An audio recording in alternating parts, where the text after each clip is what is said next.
할로 반갑습니다. 여러분 오늘은 그 영성 훈련 중에서 굉장히 중요한 그 말씀 픽처링한 거 가지고 이제 붙들고 기도하는 거 그 관련해서 좀 영상을 제가 찍으려고 하는데 그 많은 경우에 신앙생활을 오래 해도 영적 성장이 별로 잘 안 돼요. 그 이유 중에 하나가 뭐냐면은 일단은 교회가 일단 중요한데 그 교회가 하나님의 말씀 진리를 온전하게 선포하느냐 이게 사실 제일 중요하거든요.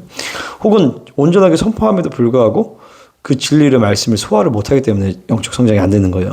그러니까 수십 년 신앙생활을 해도 말씀도 잘 모르고 말씀을 모를 뿐만 아니라 말씀이 그걸로 내가 그 말씀을 붙들고 기도하고 그러면서 그 말씀 붙들고 살면서 내 안에 인격화되고 순종이 되면서 영적으로 성장하는 건데 그런 훈련이 잘 안 되다 보니까 신앙생활을 오래 해도 영적 성장이 잘 안 되고 그런 경우가 되게 많단 말이죠.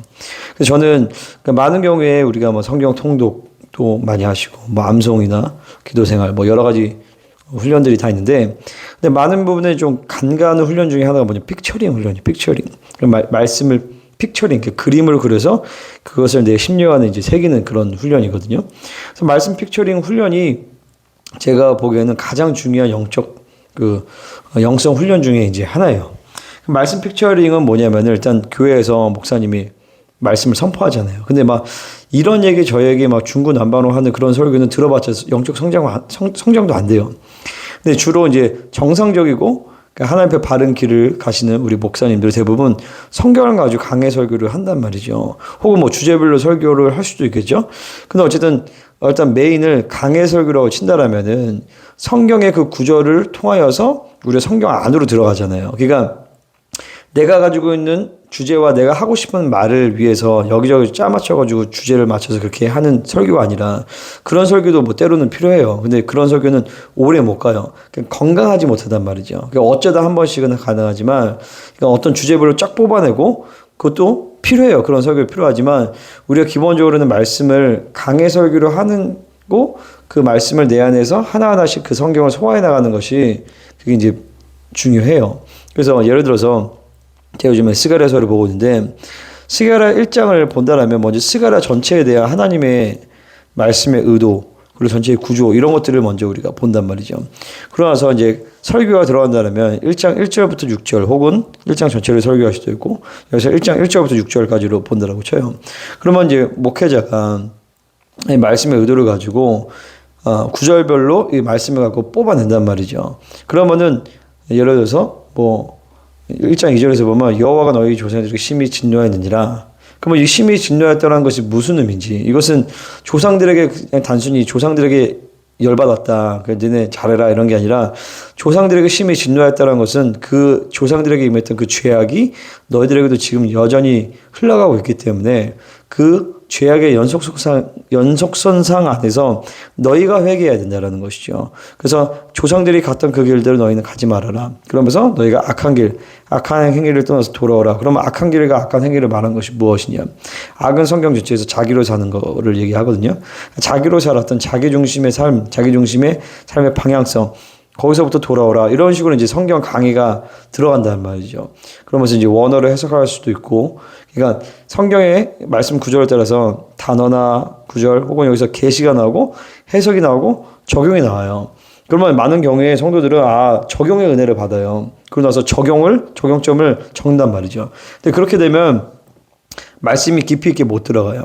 여러분이 정리할 때는 뭐냐면은 말씀의 계시와 해석에 집중해서 이 뼈대를 붙들고 설교의 내용들을 녹여내야 돼요.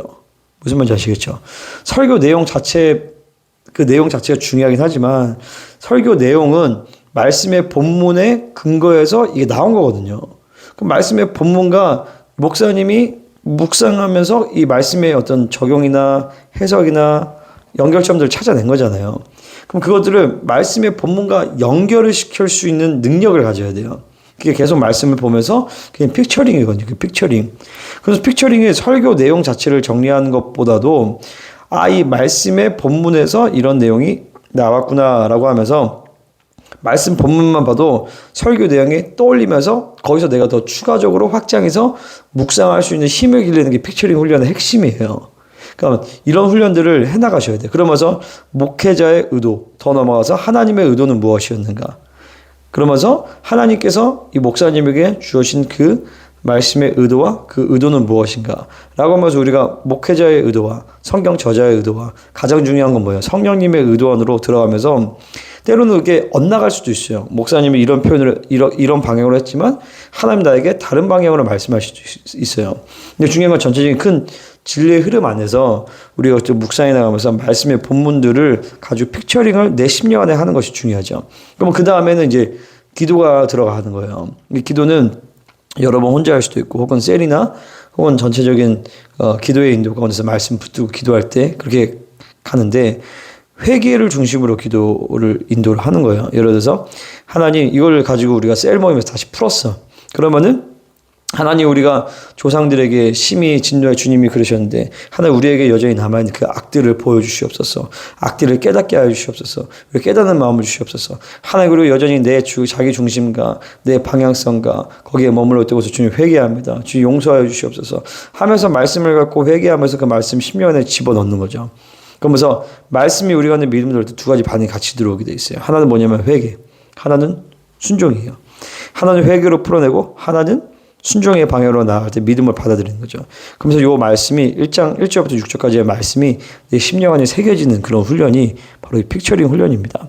그래서 여러분이 섬기시는 교회에 선포되어진 진리가 너무 중요하고 그 진리가 선포되었다면 그것을 내 것으로 만드는 그 훈련이 너무나도 중요합니다. 그래서 성도들은 크게 세 가지의 말씀의 훈련이 필요해요. 첫 번째는 뭐냐면은 여러분 직접 하나님의 말씀, 본문, 텍스트를 가지고 여러분 대하는 거예요. 말씀 통독, 묵상, 암송. 그리고 통독은 뭐 음독이 될 수도 있고. 두 번째는 뭐냐면 선포되어진 진리의 흐름들을 받아들이는 거거든요. 그래서 뭐 특별한 경우가 아닌 경우는 대부분은 그 교회에 선포되어진 말씀의 그 진리의 폭 이상으로 성도들은 잘할 수 없어요. 그러니까 우리 교회에 선포되어진 말씀의 진리가 정말 온전한 진리냐 이게 굉장히 중요하단 말이죠. 그 진리의 흐름대로 여러분은 그 진리의 폭 안에서 여러분은 스스로 말씀을 먹게 돼 있어요. 두 번째 진리의 흐름이 굉장히 중요해요. 세 번째는 뭐냐면 신학인데 이 신학적 백업이 중요하긴 해요. 필요하긴 한데 근데 두 번째 진리의 흐름이 세워지지 않고 여러분들이 위해서 책이나 여러 가지 신학서적을 읽거나 그러면요 위험할 수 있어요. 종교가 될 수 있거든요. 근데 요 세 가지가 같이 병행될 때 그러니까 가장 중요한 건 진리의 흐름이 선포되어지고 그 진리의 흐름 안에서 내가 하나님의 말씀의 본문을 텍스트로 먹으면서 하나님 내게 주시는 그 말씀들이 많아지는 거죠. 그러면서 그것들을 백업시키는 어떤 좋은 책들 이런 것들을 백업이 돼서 딱 탄탄해지면 진리가 굉장히 이제 온전하게 건강하게 세워진다고 볼 수 있습니다. 그래서 그런 식으로 이 픽처링 훈련이 굉장히 중요하다. 오늘은 이거에 대해서 함께 나눴습니다. 그러면